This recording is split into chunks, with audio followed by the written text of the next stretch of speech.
नमस्कार साथियों, स्वागत है आप सभी लोगों का हमारे YouTube channel Sharda classes Karnaprayag में। तो हमने जो उत्तराखंड की जो सीरीज़ शुरू की थी उसमें हमारे मध्यकाल में कार्तिकेयपुर राजवंश पे हम चर्चा कर रहे थे।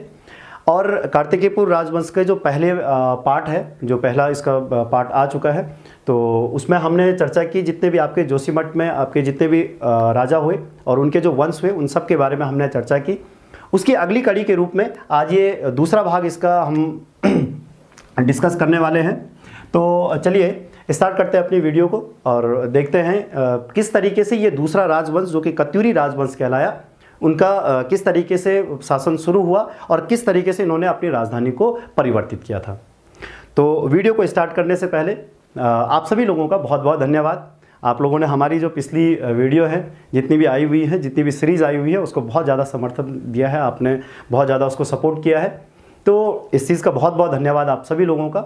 आगे भी आप इसी तरीके से अपना सपोर्ट करते रहिएगा हमें, ठीक है, जिससे कि हम और बेहतर चीज़ों को आप तक पहुँचाएँ। जो भी चीज़ें छूट जाएंगी उन चीज़ों को हम और बेहतर तरीके से आप लोगों तक उपलब्ध करवाएं। तो इस चीज़ के लिए बहुत बहुत धन्यवाद। तो चलिए समय ज़्यादा बर्बाद नहीं करते हैं, स्टार्ट करते हैं अपनी वीडियो को, ठीक है। तो देखिएगा, हम पहले ही डिस्कस कर चुके हैं कि जब आपका जोशीमठ में कार्तिकेयपुर राजवंश हुआ तो इस राजवंश में मुख्य रूप से 3 जो वंश थे उन्होंने अपना शासन स्थापित किया। पहला हुआ आपका वसंतन देव जो कि इस वंश का संस्थापक था। दूसरा हुआ आपका निम्बर, जिसको कि निम्बर इस वंश का शासक था, इस संस्थापक था। तीसरा हुआ आपका सलोड़ादित्य राजवंश जो कि सलोड़ादित्य के द्वारा स्थापित किया गया था। इस सलोड़ादित्य राजवंश में आपके नरसिंह देव शासक हुए, जिन्होंने की जो अपनी राजधानी थी वो आपके कार्तिकेयपुर रीजन से या आपका सुभिक्षपुर से परिवर्तित करके, मतलब जो जोशीमठ वाला जो क्षेत्र था वहाँ से परिवर्तित करके आपके कत्यूर घाटी में क्या की थी, स्थापित की थी। जैसे ही इन्होंने कत्यूर घाटी में राजधानी को परिवर्तन किया तो वहीं से ये जो कार्तिकेयपुर राजवंश था वो एक नए राजवंश के नाम से प्रसिद्ध हुआ, जिसको कहा गया आपका कत्यूरी राजवंश।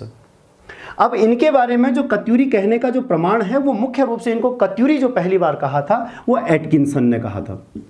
सबसे ज्यादा प्रमाण जो पाया गया है वो एटकिंसन का पाया गया है। उन्होंने इसको क्या कहा था, पहली बार कत्यूरी कहा था। उसके अलावा हमारे पास एक स्रोत और है, चमोली में स्थित है आपका कुलसारी मंदिर। कुलसारी मंदिर में आपका एक मूर्ति पीठिका अभिलेख प्राप्त हुई है।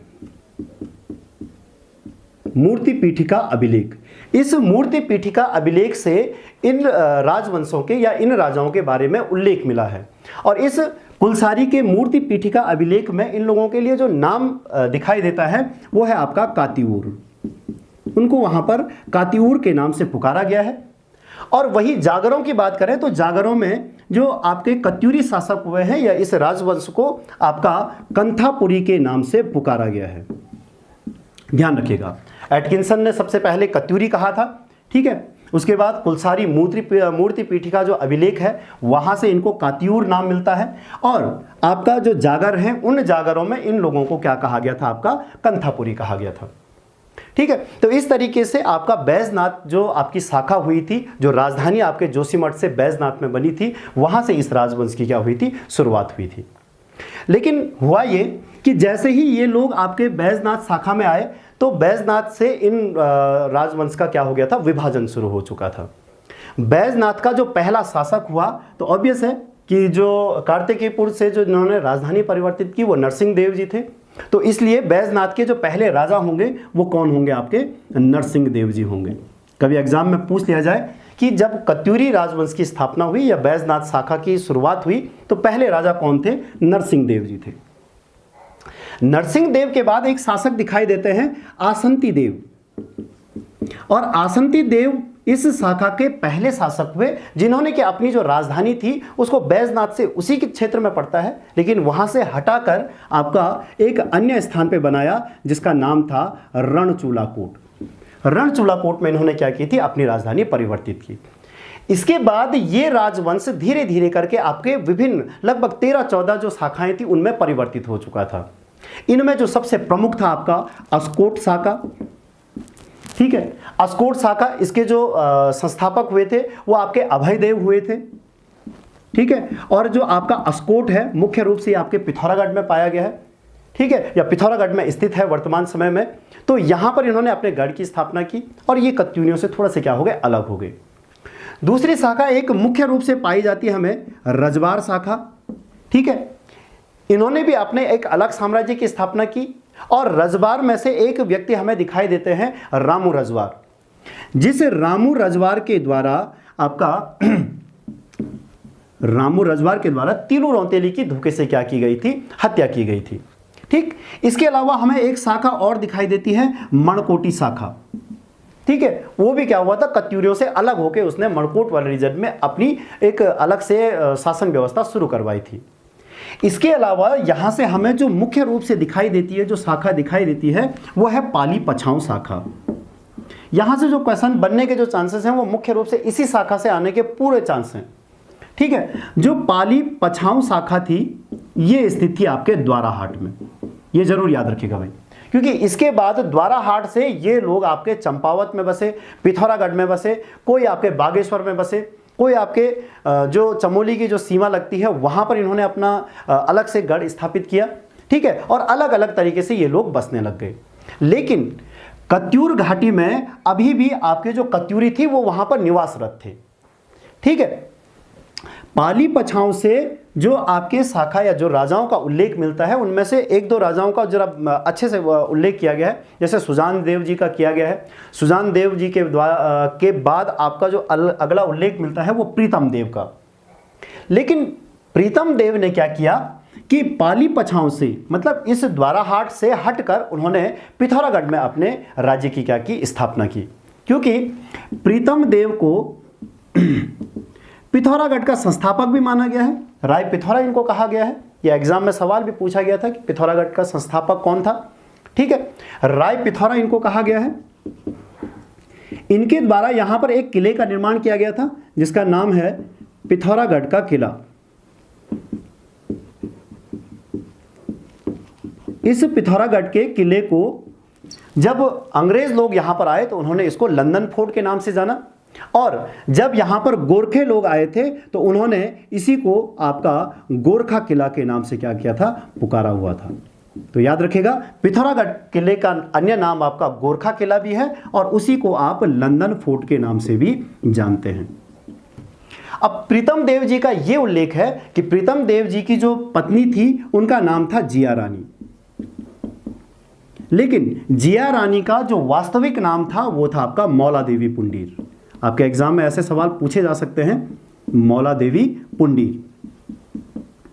तो मौला देवी पुंडीर जो मुख्य रूप से आपके हरिद्वार के जो शासक थे सुखदेव पुंडीर, थोड़ा इनका उल्लेख है इतिहास में, जरूरी है क्योंकि कत्यूरियों के टाइम पीरियड पे ही वहां पर हुए थे। सुखदेव पुंडीर की पुत्री थी आपके मौला देवी पुंडीर, और इन्हीं मौला देवी पुंडीर को यहां पर किस नाम से पुकारा गया है, जिया रानी के नाम से पुकारा गया है।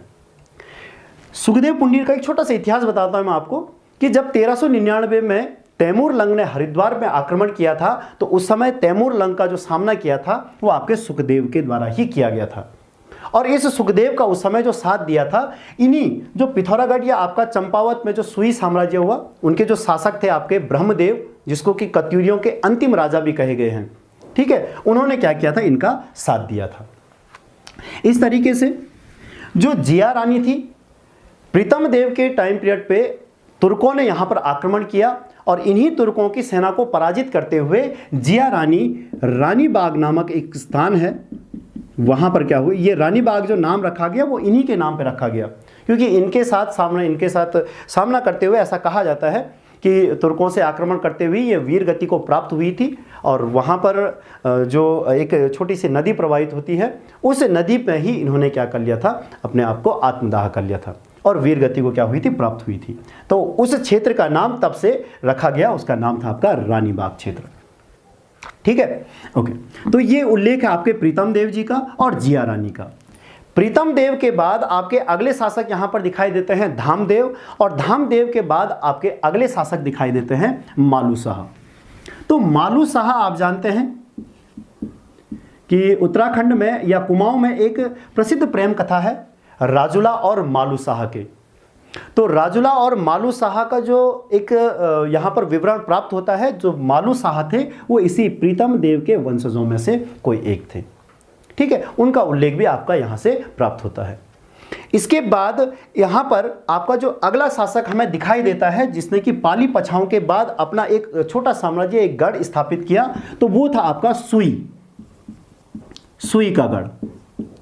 ये जो सुई का गढ़ था ये आपके चंपावत में स्थित था और इसी का अंतिम शासक हुआ था ब्रह्मदेव। अब ऐसा माना जाता है कि जो जागर है, जागरों में इसको बिरमदेव के नाम से पुकारा गया है और बिरमदेव का जो अर्थ निकाला गया है वो बहुत अत्याचारी शासक के रूप में इसको जाना गया है। इसी के अत्याचार से परेशान होकर यहाँ के लोगों ने जो सोमचंद नामक जो व्यक्ति यहाँ पर पहुंचा, जिसने कि बाद में चंद वंश की स्थापना की, उसको यहाँ बुलाया था कि यहाँ की जो अराजकता है उसको क्या किया जाए, दूर किया जाए। तो तब जाके ब्रह्मदेव के पश्चात यहाँ पर क्या हुआ था, आपके चंद वंश की स्थापना हुई थी। तो इस तरीके से आपका जो कत्यूरी राजवंश था या कत्यूरी राजा लोग थे, उनका शासन क्या हुआ, समाप्त हुआ। लेकिन समाप्त क्या था, अभी भी ये छोटे छोटे गणों के रूप में बटे हुए थे। ठीक है, अंतिम शासक जो दिखाई देता है या जो पुस्तकों में जिनका विवरण है वो ब्रह्मदेव का है। ठीक है, ब्रह्मदेव आपका पाली पछाओं के बाद जो आपके अन्य गढ़ बने उनके क्या हुए, अंतिम शासक हुए। लेकिन कत्यूर घाटी में अभी भी आपके जो कत्यूरी लोग थे या जो कत्यूरी शासक थे वो अभी भी थे। इस शाखा में जो कत्यूर घाटी में थी, यहाँ के अंतिम शासक हुए थे सुखल देव जी। और आप लोगों को एक चीज और बता दूं, हम आगे चर्चा करेंगे पवार वंश में, तो पवार वंश में हम बलभद्र शाह जी को देखेंगे और इनके टाइम पीरियड पे इनका जो चंदों के साथ युद्ध हुआ था, उस युद्ध में सुखल देव ने क्या किया था, उनका साथ दिया था। तो इसको हम आगे चर्चा कर लेंगे और इनके बारे में पूरी जानकारी वहां पर देख लेंगे। ठीक है, तो इस तरीके से इस कत्यूरी राजवंश के अंतिम शासक कौन हुए, ब्रह्मदेव हुए। इसके अलावा चंपावतगढ़ में एक साम्राज्य और दिखाई देता है जिसके कि शासक आपके गोरिल हुए और बाद में यही गोरिल आपके न्याय के देवता के रूप में प्रसिद्ध हुए। ठीक है, जिनको कि आप गोलू देवता के नाम से भी क्या करते हैं, पुकारते हैं या उनको जानते हैं। ठीक, तो इस तरीके से कत्यूर घाटी में भी ये राजवंश लगभग क्या हो चुका था, समाप्त हो चुका था। तो जो कार्तिकेयपुर राजवंश था, जो कि हमारे उत्तराखंड का पहला ऐतिहासिक राजवंश हुआ, इसका पहला शासक आपका बसंत देव हुआ और अंतिम शासक कौन हुआ, ब्रह्मदेव हुआ। इसके पश्चात ये जो शाखा थी या जो ये आपका राजवंश था वो लगभग क्या हो गया था, समाप्त हो गया था। ठीक है, तो ये तो था आपके कार्तिकेयपुर राजवंश का जो राजा लोग थे उनका उल्लेख। ठीक है, अब देखते हैं इन राजवंशों का या इस साम्राज्य का प्रशासन कि किस तरीके से इन्होंने अपनी शासन व्यवस्था को संचालित करवाया था। तो जैसा कि हर साम्राज्य में होता है कि सबसे ऊपर जो रहता है वो आपका राजा होता है। राजा के बाद जो आपका राजकुमार होता है उसका क्रम यहाँ पर दिखाई देता है। ठीक है, तो उसके पश्चात आपके अन्य जो अधिकारी थे उनका यहाँ पर क्या है, उल्लेख है। जो कत्यूरी या कार्तिकेयपुर राजवंश था, इनके प्रशासन को यदि हम देखें तो इन्होंने जो अपना केंद्र था, केंद्र को प्रांत के रूप में इन्होंने बांटा हुआ था और प्रांतों को इन्होंने विषय के रूप में बांटा हुआ था। विषय जो थे वो आपके जिलों के रूप में थे। ठीक है, उनको जिले के रूप में जाना जाता था उस समय। और जो इन्होंने अपने विषयों को बांटा हुआ है वो 4 या 5 तरीके से हमें अभी देखने को मिलता है, मुख्य रूप से जिनका विवरण हमारे पास उपलब्ध है। तो वो आपके लगभग 5 विषय देखने को मिलते हैं। इनमें से जैसे एक आपका प्रमुख रूप से पहला था आपका कार्तिकेयपुर विषय, दूसरा टंकणपुर विषय, तीसरा ऐसाल विषय, चौथा अंतराग विषय, अभी बताएंगे आपको कि किसके अंतर्गत कौन कौन थे, और मायापुर विषय। क्योंकि जो कार्तिकेयपुर राजवंश के या कत्यूरी राजवंश के राजा हुए, इनकी जो सीमा थी वो आपके पूरे उत्तराखंड में फैली हुई थी। ठीक है, चाहे आपके कुमाऊं वाले क्षेत्र में थी या आपके देहरादून यहाँ तक, जो ये पूरे उसमें फैले हुए थे। तो उसी के अंतर्गत इनके राजवंश को बांटा गया था। कार्तिकेयपुर आप जानते हैं कि जोशीमठ वाला क्षेत्र था। जो आपका टंकणपुर क्षेत्र था, ये मुख्य रूप से जब देवप्रयाग गंगा नदी जहाँ से बनती है वहाँ से ऊपर अलकनंदा की जो उपत्यका थी, अलकनंदा उपत्यका वाला जो क्षेत्र कहलाया वो आपका टंकणपुर कहलाया। जो ऐसाल विषय था, ऐसाल विषय के अंतर्गत यमुना नदी से और आपका जो हिमाचल प्रदेश वाला क्षेत्र है या आपका भागीरथी और यमुना नदी, इन बीच का जो क्षेत्र था, भागीरथी प्लस यमुना, इन दोनों के बीच का जो क्षेत्र था उसको ऐसाल कहा गया है। अंतराग विषय जो था ये भागीरथी प्लस अलकनंदा, भागीरथी और अलकनंदा जो नदी थी, इन दोनों के बीच का जो क्षेत्र था उसको आपका अंतराग कहा गया है। मायापुर आप मुख्य रूप से जानते हैं कि हरिद्वार का जो प्राचीन नाम था वो मायापुर था, तो वहां तक इनका जो क्षेत्र था वो क्या था, फैला हुआ था। दूसरा, यहां पर कुछ आपके प्रमुख अधिकारी दिखाई देते हैं, ठीक है, जैसे आपके एक अधिकारी दिखाई देते हैं या एक नाम यहां पर प्रचलित है, राजनयक, ठीक है। उसके अलावा आपके कुछ घटपाल थे, कर्मांतिक थे, ठीक है, प्रांतपाल थे, प्रांतपाल, इसके अलावा एक दो और थे आपके नरपति, ठीक है। उसके अलावा आपके एक कार्गिक भी थे, उपचारिक, ये कुछ प्रमुख अधिकारी यहां से देखने को मिलते हैं। एक थे आपके भट्ट अधिकारी जो यहां पर देखने को मिलते हैं, देखते हैं अभी कौन कौन क्या थे, ठीक है। जो आपका राजनयक था, कत्यूरी प्रशासन में राजकुमार को जो नाम दिया गया है वो आपका क्या है, राजनयक है। वहीं आपके एक अधिकारी मिलते हैं जो घटपाल के नाम से जाने गए हैं, तो घटपाल जो था वो गिरिद्वारों का क्या था, रक्षक उसको कहा गया है, गिरिद्वारों का रक्षक, ठीक है। वहीं कर्मांतिक, आपके ग्रुप सी के एग्जाम में भी ये सवाल पूछ लिया गया है कि कर्मांतिक जो शब्द था या कर्मांतिक था वो कौन था, तो कर्मांतिक यहां पर जो था वो आपका प्रशासनिक अधिकारी था। उसके अलावा आपका प्रांतपाल था, प्रांतपाल को मुख्य रूप से सीमाओं का जागरूक प्रहरी, सीमाओं का जागरूक प्रहरी कहा गया है प्रांतपाल को। वहीं नरपति जो था वो नदी घाटों से जितना भी आवागमन होता था, उन नदी घाटों के, या आप ये भी कह सकते हैं कि नदी घाटों का जो प्रमुख अधिकारी था वो था आपका नरपति। जो उपचारिक के रूप में है वो यहां पर आपका भूमि सर्वेक्षण अधिकारी,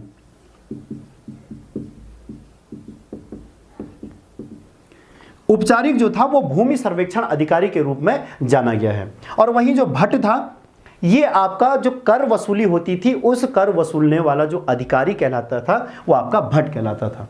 मुख्य रूप से ये है, इनको एग्जाम में आने के बहुत ज़्यादा चांसेस हैं, क्योंकि इनमें से जो अभी तक पूछा गया है वो आपका कर्मांतिक पूछ दिया गया है। उसके अलावा ये अन्य जो अधिकारी थे और भी थे, दो चार और भी थे, लेकिन जो एग्जाम के लिए ज़्यादा जरूरी है वो इस प्रकार से ये 4-5 क्या थे आपके प्रमुख अधिकारी थे, ठीक है। दूसरी बात कर लेते हैं इनकी सेना की। तो देखिएगा, इन्हीं की सेना से हमें इनके बारे में पता चलता है, क्योंकि जो इनकी सेना थी वो 4 हिस्सों में बटी हुई थी। एक सेना थी इनकी पैदल सेना, एक इनकी गज सेना, एक थी इनकी अश्व सेना और एक थी आपकी उष्ट्र सेना। 4 प्रकार की सेना थी। पैदल सेना जो कि आपके गौलमिक के नाम से पुकारे जाते थे, बहुत ही ज़्यादा जरूरी है भैया, गौलमिक शब्द याद रखिएगा।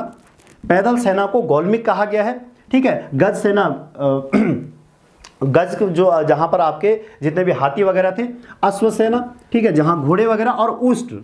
आप जानते हैं कि जो उष्ट्र थे वो ऊंट वाली जो सेना थी वो मुख्य रूप से मैदानी क्षेत्रों में क्या थी, यहाँ पर तैनात की जाती थी। तो इस तरीके से ये आइडिया लगता है कि इन लोगों की जो सीमा थी वो आपके मैदानी क्षेत्रों में भी थी और आपके जो पहाड़ी क्षेत्र था वहां तक ये लोग क्या थे, फैले हुए थे, ठीक है। तो ये तो हुई इनकी सेना के बारे में।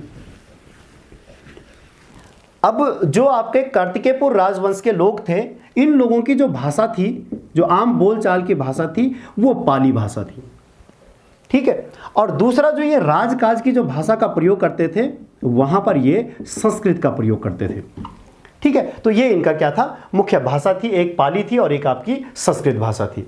उसके अलावा इनके जो अधिष्ठाता देवता थे वो थे आपके कार्तिकेय। ये क्या थे, इनके अधिष्ठाता देवता थे। तो इस तरीके से इनके बारे में ये क्या मिलती है, कुछ जानकारियां उपलब्ध होती हैं। ठीक। इसके अलावा जो कार्तिकेयपुर राजवंश है या कत्यूरी राजवंश है, इसको उत्तराखंड में स्थापत्य कला की दृष्टिकोण से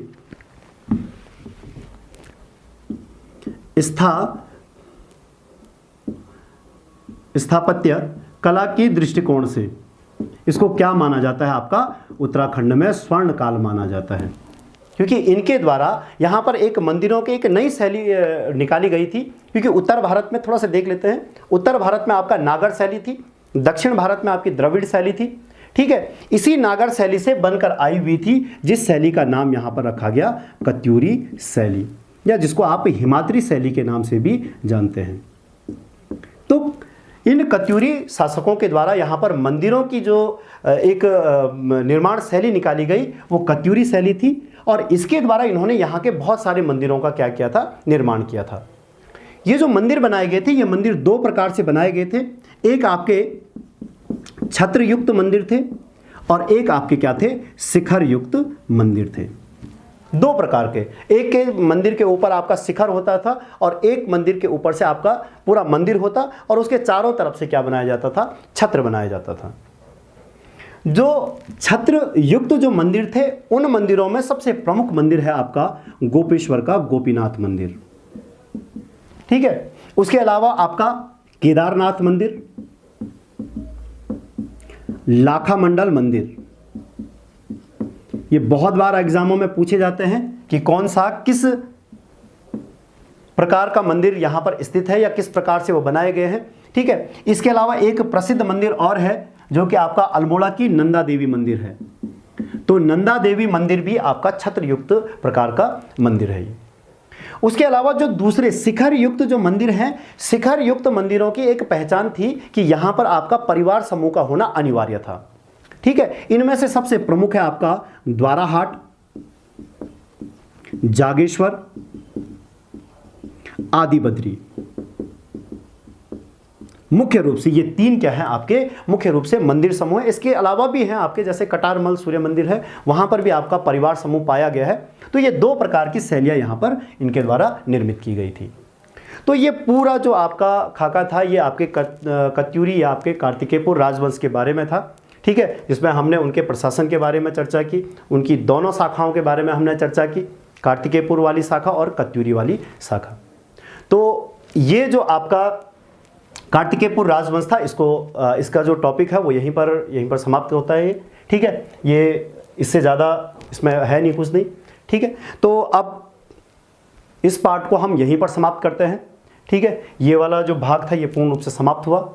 तो आगे हम जो चर्चा करेंगे कि मैंने आपको पहले भी कहा था कि कार्तिकेयपुर राजवंश के पश्चात जो आपके अगले राजवंश हुए, आपके पश्चिम में जो हुआ वो आपका पमार राजवंश हुआ, और पूर्व में जो हुआ था वो आपका चंद राजवंश हुआ था। तो आगे की जो कड़ियाँ आएंगी उसमें हम जो चर्चा करेंगे वो आपके पमार राजवंश पे और आपके चंद राजवंश पर। तो इस तरीके से इस पार्ट का भी हम यहीं पर समापन करते हैं। और आप लोगों से फिर से वही चीज़ आप ज़्यादा से ज़्यादा हमें अपने कमेंट ज़रूर करें इस चीज़ के लिए कि किस तरीके से ये पार्ट आप लोगों को देखने को लगा, या जो भी इसमें कमियां रह गई हों उसको आप कमेंट के ज़रिए से हम लोगों तक ज़रूर पहुंचाएं। तो आज के वीडियो में हम इतना ही रखते हैं। तो मिलते हैं आप लोगों को अगली वीडियो में, जिस पे हम किसी और राजवंश या मुख्य रूप से आपके पमार या चंद राजवंश पे क्या करेंगे, चर्चा करेंगे। तो आज के लिए बहुत बहुत धन्यवाद। आप अपना सपोर्ट, अपने कमेंट इस तरीके से करते रहिएगा, जिससे कि हमें भी और ज़्यादा मेहनत करने और ज़्यादा प्रयास करने के लिए क्या मिले, थोड़ी सी हिम्मत मिले, ठीक है। तो आज के लिए बहुत बहुत धन्यवाद। मिलते हैं आप सभी को अगली वीडियो में।